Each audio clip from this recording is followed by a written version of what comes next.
আপোনালোকে ইঞ্জিনত এনেকৈ পানী মাৰে নেকি? যদি মাৰে তেনেহ'লে ভিডিঅ'টো চাওক। যদি আপোনালোকে ইঞ্জিনত মাৰে ডাইৰেক্ট এনেকে ট্ৰিগাৰ কৰি নামাৰিব, এনেকে পাতল পাতলকে মাৰিব, বুজি পাইছে?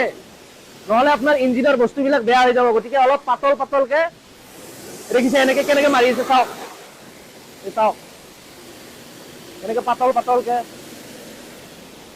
মানে ডাইৰেক্ট বেছি জোৰত প্ৰেছাৰ দি নামাৰিব, হয়নে নহয় ভাইটি? পাতল পাতলকে মাৰি থাকক, বুজি পাইছে? তেতিয়া আপোনাৰ বস্তুবিলাক বেয়া হৈ নাযায়। চাব গাইছ, মই আপোনালোকক কি কাৰণত পানীত তেনেকৈ প্ৰেছাৰ মাৰিবলৈ মানা কৰিছোঁ, গাড়ীৰ ইঞ্জিনত তেনেকৈ যে পানী মাৰিবলৈ বাধা কৰিছোঁ, কিয় কৰিছোঁ কৈ আছোঁ। এইটো হৈছে এটা গাড়ীৰ ইঞ্জিন, ঠিক আছে? তো পানী মাৰিলে একদম ফাৰ্ষ্ট থিং আপোনালোকে একদম লক্ষ্য ৰাখিব, গৰম ইঞ্জিনত পানীটো নামাৰিব, ইঞ্জিনটো অকণমান ঠাণ্ডা হ'বলৈ দিব, ঠিক আছে?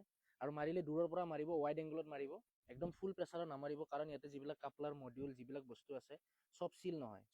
বাকী চব বস্তু ইয়াতে চিল আছে, কিন্তু কিছুমান কাপলাৰ বা মডিউলবিলাক চিল নহয়, বা কিছুমান ৱায়াৰবিলাক ইয়াতে চিল নহয় হা। তো সেইবোৰৰ লক্ষ্য ৰাখি পিনে আপোনালোকে ৱাইড এংগলত, মানে পুৰা দূৰৰ পৰা, আৰু আপোনালোকে ইঞ্জিনটো ঠাণ্ডা হোৱাৰ পিছতহে পানী মাৰিব, আৰু একেবাৰে দূৰে দূৰে প্ৰেছাৰ নোপোৱাকৈ মাৰিব। তেতিয়া আপোনালোকৰ ইঞ্জিনটোত কোনো কোনো এটেক বা কোনো বস্তু বেয়া হোৱাৰ একো চান্স নাথাকে, ঠিক আছে? যদি আপোনালোকে ভিডিঅ'টো ইনফৰ্মেটিভ পালে মোৰ চেনেলটোক ফ'ল' আৰু ছাবস্ক্ৰাইব কৰিবলৈ নাপাহৰিব।